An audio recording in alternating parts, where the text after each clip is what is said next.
Қайырлы күн. Келесі Абай жолы романының жазушы баспасындағы қат-қабатта тарауын талдайтын боламыз. Бұл қайтқанда тарауынан кейінгі тарау, яғни мына Құнанбайдың Қодармен Қамқаны жазалап, Абай ауырып қалып, осы оқиғаны көзмен көрген Абай ауырып қалып, үйіне келіп, бір ай дегенде жазылып, және Абайдың үйіне Байкөкші мен Байсал атты қонақтардың келуімен аяқталған болатын біздің бірінші қайтқанда тарауымыз. Келесі қатқабатта тарау. Енді қатқабатта тарауында осы кезінде Сүйіндік, Сүгір деген, Сүйіндік, Жексен, Сүгір, бұлар кімнің туысқандары еді? Қодардың туысқандары еді.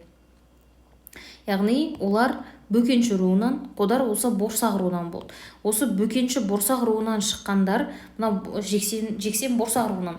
Осы Бөкенші Борсақ руынан шыққандар байырғы жерлеріне келіп, қыстауға келіп қоныстануға келе жатқан уақытында өздері күтпеген бір оқиға болады. Бұл оқиға Құнанбай олардың қыстауын өзі мекендеп алып, оларға өз жерлеріне қоныстануға рұқсат бермей қояды. Оның басты себебі Құнанбайдың ойынша, яғни Қодардың аты түгелімен өшу керек. Енді ол мекендейтін жерлердің аты ауысып, Қодардың аты ел аузында айтылмауы керек деген мақсатпен осылай жасайды. Енді мына жерде Құнанбай туралы деректері беріледі. Құнанбай дейді, өз басы бір шешеден жалғыз, бәйбішенің жалғызы, қара шаңырақтың иесі, қалың дәулетпен әмір биліктің иесі, жасқа да көп туысынан өзі үлкен. Сол себепті үлкен әкесі Ырғызбайдан тараған, оны мына 20 ауылдың мынандай топтарының ішінен бірде-бір жан әлі күнге Құнанбайдың алдынан кесе көлденең шығып көрген емес.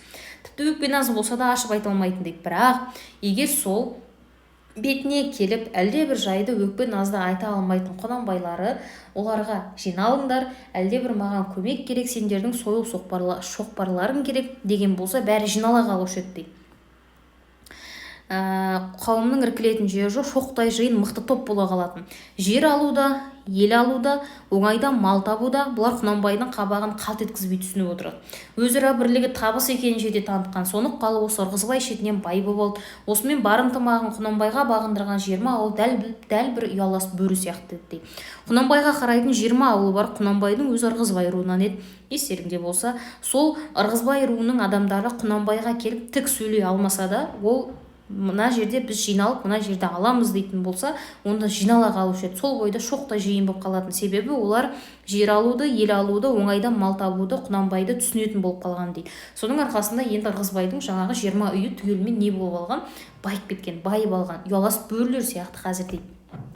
Құнанбай жетіп жүріп отырып, тобын бастап көштің алдына түсті. Содан мына Сүйіндік, Сүгірлер, Жексендер келмей тұрып, Құнанбайдың мақсаты сол жерге барып қоныстанып алу керек, Қодардың бұрынғы аймағына. Шыңғыс ішінде қай сай, қай қыстауға барып жетіп шаңырақ көтеретінін айтып келе жатты. Сөз ақылдасу емес, байлау. Атағаны кесіп пішіп қойған әмір мен бұйрық. 6 күннен соң осы Құнанбай ауылдары көшкен жолмен тағы бір мол көштер келе жатты. Бұл Бөкенші мен Борсақтың көші. Құнанбайлар 6 күн бұрын өтіп кеткен жерден Бөкенші мен Борсақтың көші енді өтіп келе жатыр. Бұлар да Қызылшоқыдан өтіп Шыңғысқа кіргелі келеді.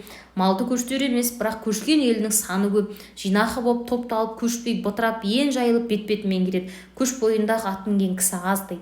Осы көштердің алдында Сүйіндік, Сүгір, Жексен және басқа да кәрі жастан 20 шақты кісі оқшауырақ келеді. Бұл жиында әзіл-күлкі де әңгіме де жоқ. Өңшең тон шекпен киген сұрғылт топтың пішінінде қазіргі күздің сұрғылт жабырқау аспаны сияқты күңгірт салбыраңқы. Әсіресе Сүйіндік пен Сүгір Жексен көпті сияқты.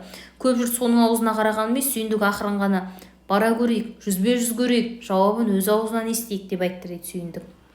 Себебі олар енді жақындаған сайын біліп тұр, біреулердің бұлардың жеріне орналасып алғандығы. Не жөн, не солға сыйғызады екен, өзінен естейік деп Сүгір мен Жексен де соны құптады. Бұл жиындағы жастар мен қартаң шаруалар түйіліп алған, қатты ашулы болды. Жартастан бері Сүйіндіктердің қарсы алдында қалың жылқы деп жайылып келеді. Екі шеті сайдың екі жағы иығындағы сары тұмсықтарға шашырай шығыпты. Ішінде жирен мен құласы көп. Құнанбайдың жылқысы екен. Құдай ұрды десеңші, қарағым Сүйіндік-ай, енді қайттым деп Жексен көзінен жас алып дейді. Өйтсе, мына бұлардың жерін кімдер мекендеп алыпты? Құнанбай мекендеп алыпты. Құнанбайдың жылқысын танып отырған Жексен бірден шошып кетіп, Құдай ұрды деп көзінен жас алып. Жылқы ішінен бұларға қарсы қозғалған қалың топтың тап ортасында Құнанбай бар екен. Біраз үндеспей тұрып барып Сүйіндік, «Мырза, мына аттылар не?» деді дейді. Құнанбай бар тобықтыны атқа мінерін мырза деп атайды. Жай, мына жылқыға отарға шығар алдында таңба бастырайын деп ем, соған жиылған ел деді Құнанбай дейді.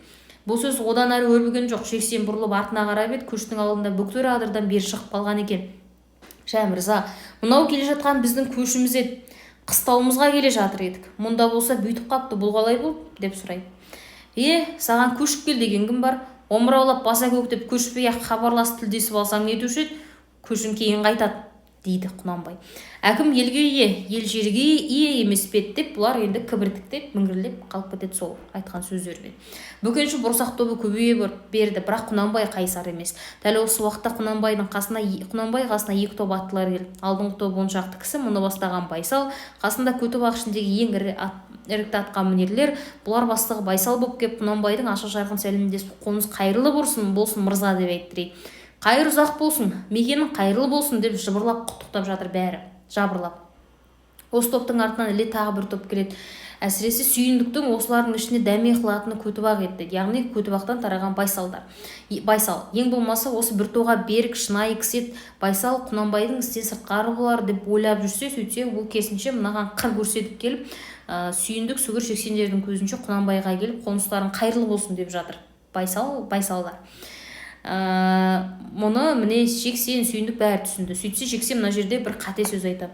Апырай, ата қонысым еді, одан қала берсе осы жиын осы бәрінің көз алдында кешегі көктемде ғана осы мынау тастың баурайында борсақтың бір баласының қаны тамып еді ғой, ер азаматымның қаны тамған жер еді ғой деді. Бұл сөз дәл бұл жиынның күтпеген сөзі. Сүйіндік өз ішінен алдырған Албырт деп оның несін айтты екен деп жақтырмай қалды. Құнанбайға да бұл сөз тіпті тосын болатын. Оның да үстінде дәлел далбай қылатын кісі болар демеген. Не деп тұрсың? Ол ер емес, борсақ аруағынан садаға, тіпті тобықтар аруағынан садаға. Ол сұмырай еді. Мен сол сұмырайды құртып, соның ізі тозып бітсін деп, бұл жерді, бұл өңірді әдейі басқаның мекен етіп тұрмын. Сандалған нес? Деп жауап береді Құнанбай. Бөкенші борсақтың қалың жиынына мына сөз таспен ұрғандай дейді. Бәріне бір сәтте Қодар өлімінің сыры, бөкенші жерінің алдын сылтауы бірақ шешілгендей болды. Уа қарабет басым, қара басқан қу басым, мен қуарған неткен ит едім, ойбай бауырым Қодар деп Жексен өкіріп жылап атын бұрбайлап Қодар қыстауына қарай шаба жөнелді дейді. Осы кезде барып міне Сүйіндік, Жексен, сүгірлер бір нәрсені түсінеді. Кезінде Құнанбайдың Қодарды өлтіруі, одан кейін сол бөкеншінің жерін өзіне тартып алып, бұл жерде Қодардың аты өшуі керек деген сылтауы бұлардың енді ғана түсінгендей болады да, Құнанбайдың бұны жоспарлап ойластырғандығын. Сөйтіп бұны естіген кезде Жексен өкіріп жылап Қодар бауырымдап Қодардың қыстауына қарай шабады. Солақ екен бар бөкенші борсақ тегіс ойбай бауырымдап Жексеннің артына шаба жөнеледі. Сүйіндік те солармен кетті. Байсал мен Құнанбай бұл арада енді тұра алмай үндемей томсарған күйлерінде сырт айналып кетіп еді. Құнанбай Байсалға былай дейді. Қолтығына дым бүріккен бөжей, көрдің бе? Деп аздан соң Байсалға құпиялау қып. Сен Сүйіндік пен сүгір Жексен үшеуін айт, көпті қоздырмасын, бассын. Шыңғыстың қай тұсына орнықтырсам да ол үшеуінің сыбағасы олқы емес, осы сертіме сенсін дей. Майбасар шапқылап жылап бара жатқан бөкеншілерге қарап, "Уай жарандар, мына бөкенші екен ғой түстен кейін маңырайтын. Көктемде өлген Қодарға күземде кеп сүйекші болған кімді көрдің? Мұны көрген кім бар десеңші" деп қарқ-қарқ күлді дейді. Мына қатар өте маңызды қыздар, жігіттер, естеріңде болсын. Мына бөкенші екен ғой түстен кейін маңырайтын, көктемде өлген Қодарға күзде келіп сүйекші болған кімді көрдің деп бұларды мазақ ететін кім еді бөкеншілерді? Бұл Майбасар. Бұл сұрақ сұралуы мүмкін. Қазірде Құтжан бейітінің екі жағында жаңа қабірлер пайда болған. Ол Қодар мен Қамқанікі болатын. Құтжан деген кім баласы? Қодардың баласы, яғни Қодардың баласының бейітінің жанында енді Қодар мен Қамқа жатыр. Сүйіндіктер тобы келместен бұрын бейіттердің басында 3-4 қана адам бар. Ол Жәмпейіс, Әйтімбет және 1-2 басқа қойшы болатын. Бұл Қодардың жақындары, Жәмпейіс, Әйтімбет және басқа да қойшылар. Жаз бойы келе алмай, бүгін көшпен жетіп, ең алғаш еске алып Құран оқып отырған солар еді. Кейін осылардың үстіне шулап келген нөпірді көргенде мына кәрілер таң болды. Жылағанның ішінде Сүйіндік бар, ол бір жұмбақ. Әсіресе бұларды қайран еткен Жексен мен 70 болып, екеуі де шұқабірді кезек-кезек құшақтап, "Кеше гөр Арсым, кеше гөр Ағекем, кеше гөр" десіп зар-зар етеді. Көздеріне шын өкініш жастары ағыл-тегіл шығады дейді. Сөйтіп Жексен мен 70 Сүйіндік сүгірлер бұл Қодардың жазықсыз екендігін, осы бір іс-әрекеттің соңы жерді алумен біткендігін енді ғана түсініп, жаңа Қодардың алдарында өзін кінәлі сезініп жатыр. Сүйіндік сүгірлер өз есептері ұтылмайтын білген соң көш-қон ойлап қыбырлай бастады дейді. Бұлар осылайша іріткімен екшеленгенде өзге бөкенші борсақтан 20-30 кісі атқа мінді. Қараңдар, Сүйіндік пен сүгірге осының алдында Құнанбай Байсал арқылы сөз айтты ғой. Бұл үшеуі қорықпасын, Сүйіндік сүгір Жексенге айта бар. Үшеуіне Шыңғыстың қай жерінен сұраса да жер тауып беремін. Үшеуінің сыбағасы олқы болмайды деп айтқан. Соны сүйіндік сүгірлер естіп алғанда көші-қонын ойлап қыбырлай бастаған. Осылайша бөлініп, көп көштің ішінен тек қана сүйіндіктер бөлініп алған. Ендігі жиын қара шаруа жиыны, араларында зор дүниелі орта жасты Дәркембай бар дейді. Сол Дәркембай Қызылшоғының шеткі қонысында отырған Жексен ауылына келді де Жексен мен Жетпісті шақырып алып, сөйтіп: елді тастап бас сауғалап қайда барасың? Тапжылма, көшпе, не көрсең бірге көресің деп айтты дейді. Жексен қарсыласа алмады, жалғыз-ақ қиялап: жандарым-ау, не білгендерің бар дей беріп еді. Онан да қазір екеуіңді атқа мініңдер, ер бізге, анау сүйіндік пен сүгірге барып сөз байлаймыз деді. Жексен мен Жетпіс амал жоқ ерді. Сөйтіп Дәркембай бастап, мына сүгірлер, сүйіндік сүгірлер жиналып бөлек кетейін деп жатыр ғой, елден бөлініп. Соны Дәркембай сезді де бірінші Жексен мен Жетпіске келді. Жексен мен Жетпіске: жиналыңдар, кеттік, сүйіндік пен сүгірге барамыз деді. Сөйтіп сүйіндік пен сүгірге келеді де көп сөйлемей бұлардың бұйрықтарын шолақ айтып көштерін тоқтатып тастайды. Кетіп бара жатқан көшті тоқтатады, себебі елмен көресіңдер бірге, сендер неге бөлініп көшіп бөлек өз жағдайларын жасайсыңдар деп Дәркембай ашуланады. Сүйіндік бұлардың айтқанына амалсыздан бағынады. Сөйтіп кімге барады? Ал бірақ тапқан ақылдарыңды айтыңдар. Қылышын сүйретіп қыс келеді, кемпір шалды күркілдетіп баланың жағынан боздағын шығарып қашан отырамыз, қайда барамыз деді. Дәркембайдың жауабы әзір болатын: сүйіндік, Жексен, сүгір үшеуіңді алдымызға түсіңдер, аттарыңа мініңдер, жүр әне бөжейге барамыз. Елден жырла қашып оңбайсың түге, бөжейге барамыз, ағайынға салмақ саламыз, тіпті жанашыр жоқ болатын болса арғысын содан әрі көреміз деді. Сүйіндік пен сүгірді, Жексенді қосып алған осы дәл осы күмісте шыңғыстағы бөжей ауылына келді. Оның қыстауы Тоқпамбет дейтін қалың шалғынды мол тоғайлы ең бір құйқалы қыстау еді. Тоқпамбет бұл кімнің қыстауы? Бөжейдің қыстауы, бөжей ауылының қыстауы. Сол бөжейден көмек сұрап келіп отырған сүйіндік, сүгір, Жексен, Жетпістер. Оларды бастап келген кім? Дәркембай бастап келді. Сонымен бөжей ауылына келгеннен кейін өздерінің жайын айтады. Бұл Тоқпамбет деген жерді бөжей өз атасы Кеңгірбайдан ата қоныс есебінде мұра қылып алған. Бұл Тоқпамбет өте мол тоғайлы шалғынды жер екен дейді. Бөкенші тобы келгеннен кейін бөжей лезде кісі жіберіп жақын жердегі Байдалы мен Түсіпті шақырып алады. Байдалы мен Түсіп олар да Жігітектен шыққан бөжейдің адамдары. Сол екеуі келсін, бәріміз бірге шешейік дейді. Неде болса Жігітектің ақылы бір жерден шықсын деген дейді бұл. Сөйтіп бұл топта сүйіндік шешіліп сөйлемейді, бірақ сүйіндік сондай солғын болғанмен өзге көпшілік олай емес. Оның ажарын сүймей мойын сырт қайырып сұрланып отырған Дәркембай бөжейдің күлкісін сезіп қап: бөжіге кібіртіктей болдық қой, тура баспас тобан аяқ болған соң итте құста шығады да, тек қана шөк дей бермей осы біздері ел қылатын ақыл айтшы деді. Бөжей бұл тартысты әуелі қолмен емес жолмен бастап көргенді мақұл деп білген. Қолдан келсе бұл жолы Құнанбайды келеге қылып әшкерелеп көп алдында тентек қабалмақ. Мына келген бөкеншіге ертең болатын бәленің артында ашып айтып танытып қоймақ. Әуелі осыдан бастау алайық. Бөбең борсақ бауырымсың, саған тигені маған тигені, туысқандық, арағайын кішкенеке, біз кіріспей кім кіріседі деп Түсіпке қарап отырып: ендеше Түсіп, сен атқа мін, осы сөзді алып Құнанбайға бара жауабын бүгін әкел деп бөжей сөзін бітірді. Түсіптің баратын осымен шешілген соң Байдалы: тек жалғыз-ақ аралас өлес, айтатынның бәрін айтып кел, бұға болғанбыз, ат кекілін кессең де қатты айтып елөкпесін түгел жеткіз деп Түсіпке өзі де ашумен нық қайрат берді дейді. Сөйтіп Байдалы да бөжей де Түсіп те өздерінің ашулы екендіктерін, осы бір жаңағы жайдың шешілуін қалайтындықтарын, Құнанбайдың қайта бұларға тізе батыра бермеуін тілейтіндіктерін көрсетеді. Осы сөзді қатты ұстап Түсіп сол күні кешке Құнанбайға кеп сөйлесті дейді. Бірақ осының ертеңінде түске таман Майбасардың екі атшабары Қамысбай мен Жұмағұл шапқылап келіп жігітек ішіндегі есіктердің ар жағына сүңгіп кетті. Екі атшабар таяқты жігітектен мейлінше жеп алып, беттегі қызыл жоса қандарын айғыз қылған бойында сүртпестен шапқылап отырып Қарашоқтағы Құнанбайдың алдына тура келді. Сөйтіп мына Қамысбай мен Жұмағұлды Майбасардың екі атшабарын ұстап алып, жігітектің адамдары бұларды сабап жіберді. Себебі бұлар енді жігітекке өздері кеп тиіседі ғой. Құнанбайдың қасында Байсал, Майбасар бар екен, және Құлыншақтың батыр ұлдарынан Наданбай мен Манас отыр. Ырғызбайдан Жұман Төлепберді және тағы да басқа үй толы жігіттер отыр еді дейді. Осы кезде жаңағы кім? Қамысбай мен Жұмағұл екеуі шауып келеді. Үсті бастары қаңқын, кімде жігітектен таяқ жеген. Құнанбай әуелі оң қатпай сазарып отырып барып, аздан соң екі атшабардың бетінен нұсқап отырып Байсалға қарап: міне көрдің бе, қайтып ағайын болайын, мына қамшы мыналарға емес, маған жұмсаған қамшысы ғой бөжейдің, тұр төгіс деп бар жігітке қатты ақырып бұйрық берді. Қазір барыңдар да сол өз үйінде сабатқан Үркімбайды қол аяғын байлап тұрып дәл менің алдыма сүйретіп алып келіңдер деді. Ұзын ақ сойылдар кезек-кезек қақып сарт-сарт тиіседі. Бұл түнде бар жігітекке Үркімбайды айырып алуда күндіз Құнанбайдың екі атшабарын сабаған сияқты күш асырып бел бітірген іс болды дейді. Осының арасында Құнанбай мен кімнің бөжейдің арасында үлкен жаңағы ашылысу болады, яғни араздықтары көрінетін тұс. Бұл бөжейдің Тоқпамбет деген жаңа қыстауы бар екендігін айтқанбыз. Тоқпамбет бұл ең шұрайлы Шыңғыс тауының етегіндегі ең шалғынды жер. Бөжейге кім? Атасы Кеңгірбайдан мұраға қалған жер еді. Сол жерді кім? Құнанбай тартып алмақшы болады.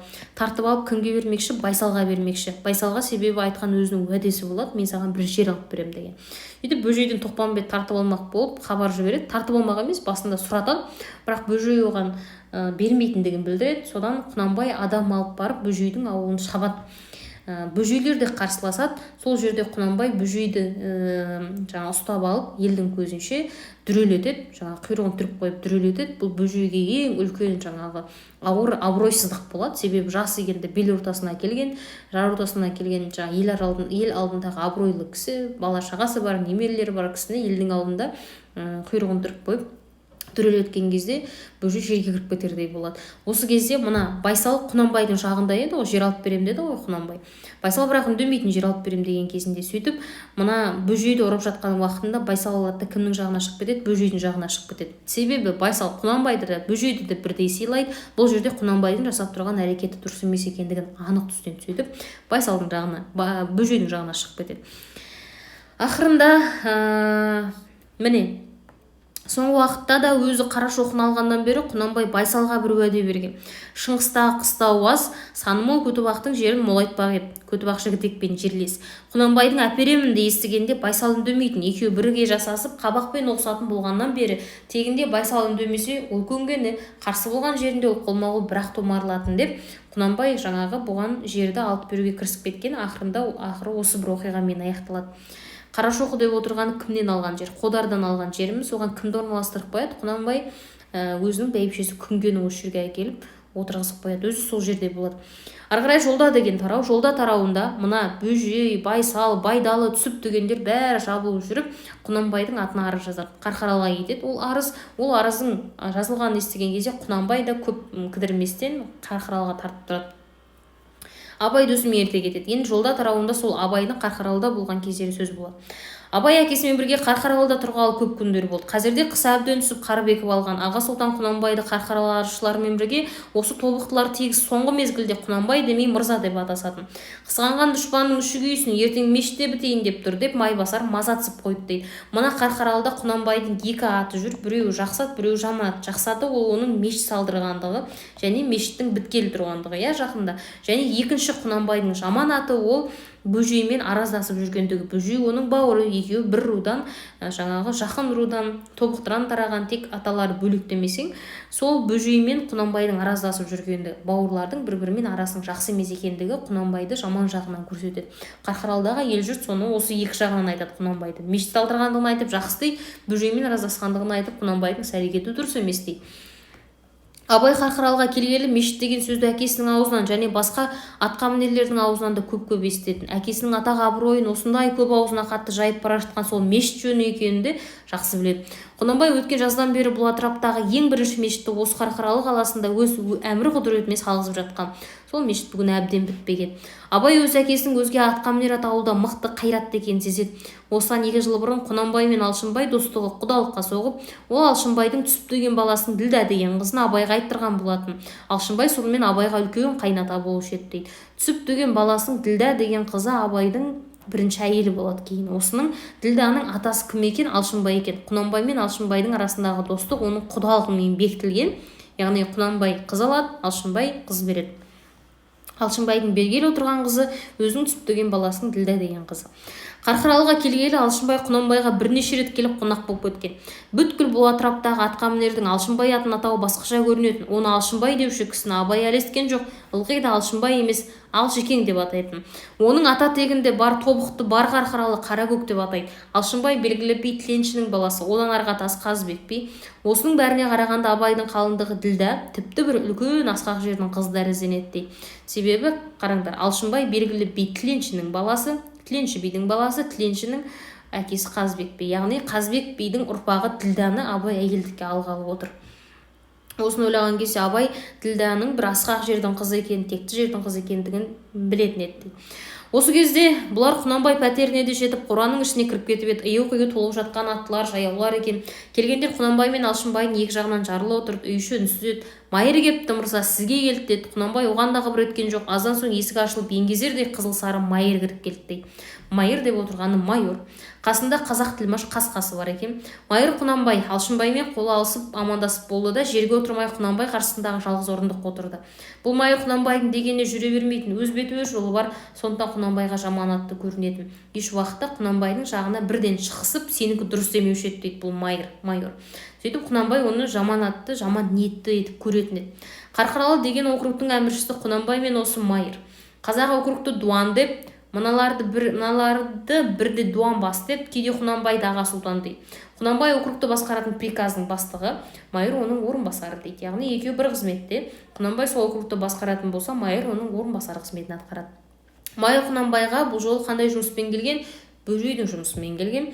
Құнанбайға келе сала іс әрекетін айтып бастайды. Майыр, сенің атаң аты тобықты емес еді. Осы Қарқаралыға кеп бауыр тапқаннан аманбысың? Бөжейді айдату керек.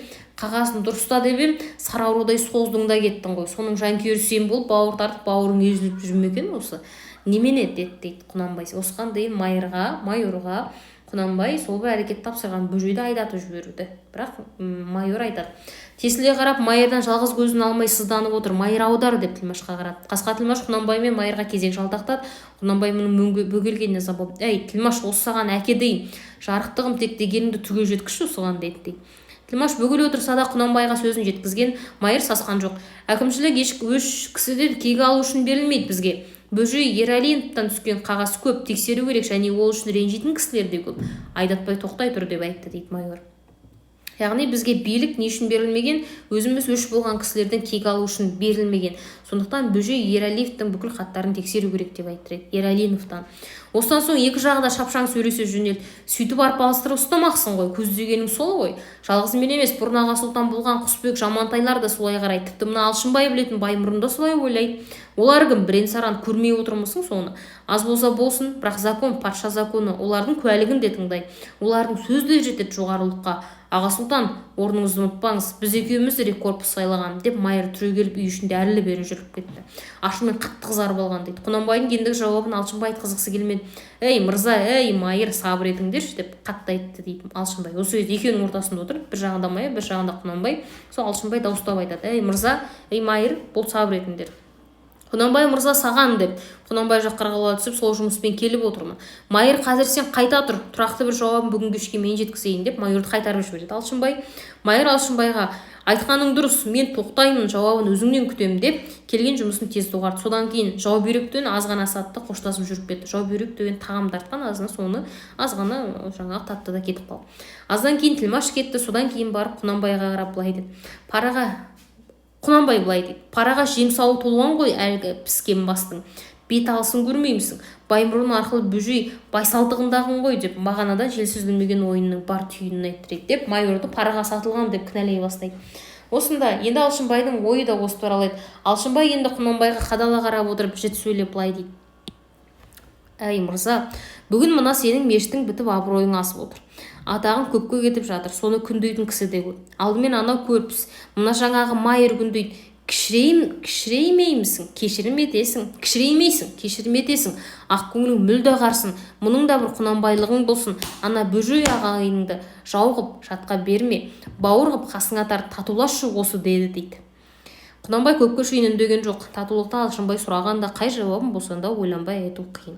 Сөйтіп осы сөз болған күннің кешінде Абай Қарқаралы қаласын жападан жалғыз аралап жүрді дейді. Сөйтіп жүріп екі қонақтарға кезігеді. Бірінші көрген адамы бұл қарт соқыр кісі. Соқырда айналасында адамдар жинақталып, көп кісілер жинақтап алып, жиналып ортаға алып қызықтап жүр екен дейді. Ол шөже.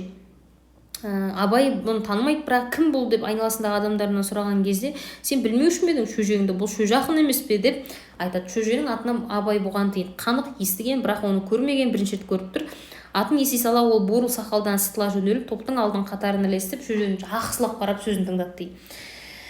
Шөженің қасында тұрған бір кісі дауыстап былай дейді. Шөжеке, сен дуанға жаңа келдің ғой, мұндағы дақпыртты естіп жатырмысың дейді. Шөже, не болды, айт, не дейді. Жаңағы қартаң кісі қала жаңалығын хабардар етеді. Құнанбай салған мешіт бітті. Алшынбай, Құнанбай соны той етпек, және аға сұлтан Құнанбай ағайынмен бітісетін бопты. Ұлық пен Алшынбайлар табыстыратын бопты деді дейді. Абай мына сөзге аса қайран болды. Өз әкесінің атын дәл мына жерден естеймін деп ойлаған жоқ еді. Мешіт бір сәрі оның тіпті араз-оразда ен жұртқа мәлім екен-ау деп өз таңданып қалады. Әкесінің есімін осыншалықты жаңағы танымал екендігін Абай бірінші рет біледі. Араздасам деп ұлықтығынан айырылып қалмасын дейді ғой. Құнанбайдың қамқоры Алшынбай бопты ғой. Әрине бәрін жалғастырып септестіріп жүрген сол Алшынбайлар десе. Шөже осы жайларды күлетін тұрып бір кезде оп-оңай өлеңдетіп қоя берді, ашық дауыс саңқылдап. Болыпты бір ақсақтаз және соқыр, Құранды мысық сопы молдан оқыр. Болғанда ақсақ дария соқыр, қарға ортасын дарияның қарға шоқыр деді. Жұрт тегіс ду етіп күліп жібереді. Шапшаңдығына, айтқыштығына қайран болып таңдай қаққандар бар. Ақсақтазы Алшынбай, соқыр деп отырған Құнанбай ма деп бір-біріне қарап таңданып қалады. Міне, мынау шөженің айтқан өлең естеріңе сақтаңдар. Мұндағы ақсақтаз деп отырғаны бұл Алшынбай, соқыр деп отырғаны ол Құнанбай. Алшынбай осындай бір сипатпен Құнанбай мен Алшынбайды қатты сынайды, шөже сынайды. Осыдан кейін Абай қатты ұялып қалады да бұлардан шеттеп шығып кетеді. Сөйтіп енді бұлардан бұрылып шығып келе жатқан кезде алдынан 3 атты шыға келеді. Ол 3 аттысы кімдер екен? Бөжей, Байсал, Байдалы екен дейді сөйтсек. Бұл Бөжей, Байсал, Байдалы үшеуі де кімге? Жаңа Құнанбайға арыз айту үшін жүргендер бұларды Қарқаралыда. Оны Абай бұларды көрген бойында бойын тез жиып алады, атылардың алдына келіп жұмысы бар кісідей көлденең келіп тұрып қалып, тосып, сол уақыт баяу бастырта бастап жақындап тұстас келді дейді. Сол уақытта Абай үлкен ықылас білдіріп, айрықша бір тағзыммен төсін басып қатты ұстап, ассалаумағалейкум деп сәлем берді дейді. Оларды алыстан күтіп тұрып сәлем береді. Абай көптен бері ешкімге бүйтіп сәлем беріп көрген жоқ. Қарқаралыға келгелі бөжейдің көрінгені осы. Шешесінің жүрердегі сөз есіне түсті ме, болмаса қазір көңіл күйіне сай келді ме, қалайша бүйтіп әдеп шығарған Абайдың өзі де байқамай қалған. Өзге қазақтан бөлек мына сияқты бір алуан сыпайылыққа бөжей оң назарын салды білем, атының басын тежей беріп. Уағалейкум ассалам балам деп тоқырап қалды. Сөйтсе Байсал осы жерде Абайды танып қалады. Шақтырмай бұрын тұжыр айтады да, өй, мынау екен ғой, жүр деп атын қозғай берді. Бөжей тоқта деді. Сол ан тұрғанның баласының сәлемін алу үшін мем деп Байсал Абайға қабағын түйе қарады. Абайдың екі беті ду ете алады осы кезде. Оқыс жалын бет емес, ішінде шарпып өткендей кінәлап ренжіген жазасы баланың отты көздері жарқ етіп Байсалға қадала қарайды. Бөжей Абайдың күйін жақсы таниды, байыптап қарап алып, балам жөніңді айтшы, бізді көрсең сәлем бер деп әкең айтып беді, әлде өзің істедің бе? Бөжеке әкем емес, өзім беріп тұрған сәлемім сізге дейді Абай. Абай жауабын естіген соң Бөжей ықыласпен қарай түсіп жақындатты. Әкең айтпай өзің білген болсаң батамды берейін, көзіңнен жақсы жанар көрдім ғой шырағым деді. Ендігі жүгі сенде қалар балам, жолың болсын, жалғыз ақ өзгені берсе де әкеңнің қаттылығын бермесін деп бетін сипаттайды. Яғни естеріңде болсын, өзгені берсе де әкеңнің қаттылығын бермесін саған деп Абайға бата беретін ол Бөжей, ұмытып қалмаңдар. Сөйтіп енді асыға жүріп келеді. Тыстан аса көңілді оралған Абай ымырт әбден жабылғанда Майбасардың пәтеріне кеп кіреді дейді. Үйде Майбасар жақып бастаған туған туысқандар бар екен. Абайдың сүйсіне қарап, Абайжан тоңған жоқпысың, қайда жүрдің? Кел, шешін, шай ішіп жылыншы деп қағыла беріп өз қасынан орын босатты дейді Майбасар. Абай асықпай шешініп болып шайға кеп отырды. Жақып, бұл мешіт біле білсеңдер, біздің мырзаға да, онан соң осы отырған бәріңе де зор абырой әперетін мешіт қой, жарықтық деді дейді. Майбасар бұл тұста қайтара нағысып дардия түсіп, соны айтсаңшы, дұшпан атаулының аузына құм құймай ма бұл мешіт? Бөжей де осын сезген болар, татулықты іздеген тәрізді ғой деді. Баяу Алшекең де досақ қой, біздің мырзаның анық тілеу адал жақыны сол бақыр ғой деп Жақып Алшынбайдың күндізгі мінезін еске алып еді. Абыройымды төре қараның бар жел аузы қызғанады, тіпті ұлықта қызғанады деді ғой. Майыр қызғанудан бұрын әуелі Бөжей Байсалдан параны да соқты ғой, сол ғой оны өктеп отырғаны, құлқын танымаймысың деп Майбасар өзінің күндізгіден байлаған шешуін айта кеп, ал енді Бөжеймен татуласуда дәл осы бүгін кешке болады дейді. Сөйтіп осы күні Абай естиді, Бөжей мен Құнанбай татуластыру үшін Алшынбайдың кіріскендігін, кешке бұл үйге Бөжейдің келетіндігін біледі. Майбасар осы жайдың бәріне тоқмейілдене түсіп, бар жақсылықтың басында әйтеуір бір Алшекең жүреді, берген мал адал ғой Алшынбай ауылына дейді.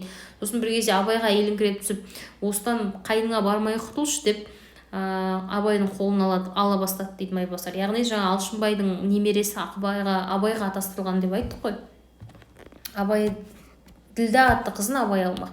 соны есіне салып бұған тиісіп отыр. Қайныңа бармай құтылшы осыдан деп.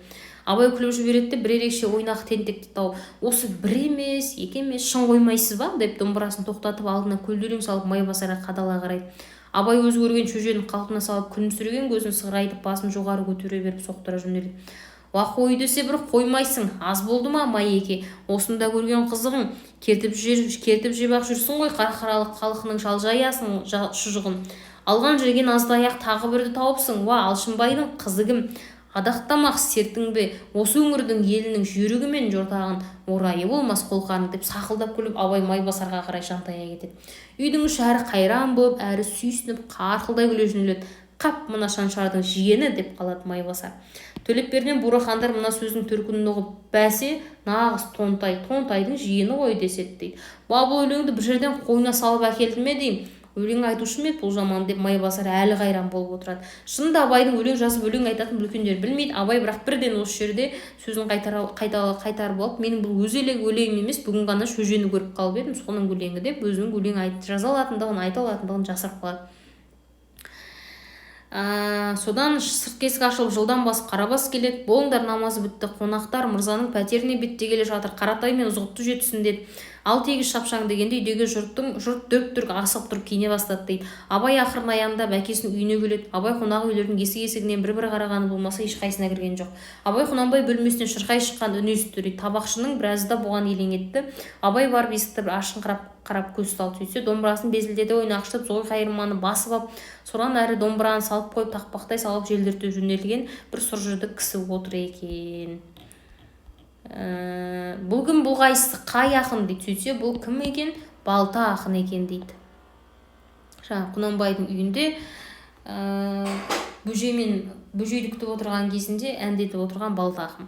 Жанынан шығарып сілтеп отырған Алшынбай қасында жүрген Балта ақын. Балта ақынның айтқаны: алған жарын жамандап адасқанды қайдан табарсың, ағайынды жат біліп жақынды қайдан табарсың, араз болсаң еліңе жаманды қайтар хабаршың, тату болсаң ағайын сонау қатын балаға сүйінші айтар хабаршың деп тоқтайды. Үй ішінен біреу уа сөз сөресі осы да деп даурығып мақтау айтып жатқан Алшынбай, Қаратай, Тілмәш үндері келеді дейді. Осындай үлкен ауыр жиында мынадай суырып салма сөз және аразы табыстыратын бітім, жамау сөз Абайға бір алуан қызық сияқты көрінді. Абай бөжейдің пішінін жаңа жақсылап көрді. Ажарында ашу жоқ, бірақ соншалық ашық жарқын сауық қызық та жоқ. Бұл әңгімесін қоңыр кеңеске айналдырған Алшынбай мен Баймұрын, еңгезерде үлкен бойлы сары Баймұрын бөжей татуластыра келген кісі болатын. Осы уақытта Қаратай ауыз үйге шығып, Ызғұтты мен Майбасарды шақырып алып, татулық болды, татуластырды деді дейді. Ал байлау не болды? Тынымы не болған екен деп Майбасар ентелей түседі. Бөжей мен Құнанбайдың татуласқандығын айтады. Сырт жаңағы іште тұрған кісіміз келіп, сөйтіп енді қалай татуластырды, тынымы не болды, немен шешілді деген кезінде араларың алыс болса қыз алысып құда болыңдар дер еді. Ағайынсың, жақынсың, бірақ сол жақындығың қайда жаңғырсын, екеуің бала алсыңдар, бөжей Құнанбайдан бала ауысып бауырына салсын, сөйтіп естерің аралассын деп Алшынбай шешім шығарған екен дейді. Абай бұл күндерде екі шешесі мен Ғабитхан Қарқаралыға көрген сезген көп әңгіме қылып айтып жүрді. Кейде мұның әңгімесін тоқал шешесі сұлу айғыз кеп тыңдайды. Бөжеймен болған татулықты да айтты, бірақ бала беру жайын білдірген жоқ. Осымен 4-5 күн өткен шамада бөжей де келіпті деген хабар жетті. Құнанбай сол қарсаңда Жидебайдағы үйіне Қарабасты жіберген екен. Сол Зере мен Ұлжанға кеп мырза сәлем айтты, ертең көп кісімен осында келеді, және бөжеймен бас қосып табысатын осы үйдің қара шаңырағы болыпты. Мұнда бөжей байсалдар да келеді, осыған қам істеп күтіп алсын деп тапсырды дейді. Келесі күн айтқандай Құнанбай бөжейлер бар нөкейлерімен тұтас кеп ошарылып қалады. Ертеңінде бөжейлер жүрер кезде Абайдың Қарқаралыда естіген жат көздің шешуі жетті. Өз үйінде жер бауырлап жылап айғыз жатыр екен. Қарабас мұның қолынан қамшатты алып, шарт киіндіріп үлкен үйге апарыпты. Құнанбай босаңсыған пішіндердің барлығына жалғыз көзін оқтай қадап атып жібергендей қарайды. Қарқаралыдағы байлау бойынша мұның айғыз қолынан тартып алып беріп отырған баласы осы екен. Үй ішінде өзгеріс сезбеген бұрынғысынша былдырлаған кәмшат тысқа қарай бір бөтен үлкен кісі ала жөнелген кезде ғана шошынып, апа, әже деп шырылдап қоя берген. Кішкентай жүрегін қорқыныш қысып зарғаққан бала дәл бір от басып алғандай шыршыр етеді. Сөйтіп бөжей мен Құнанбайдың арасындағы татулық бұл бала алмасу, естерің араласын деген Алшынбайдың шешімімен бітеді. Ол Құнанбай беретін бала кім болады? Айғыздың қызы Кәмшат болады. 3 жасар кішкентай ғана қыз баланы алып кімнің қолына беріп жіберді? Бөжейдің қолына беріп жібереді. Өстіп бұл тарау аяқталады.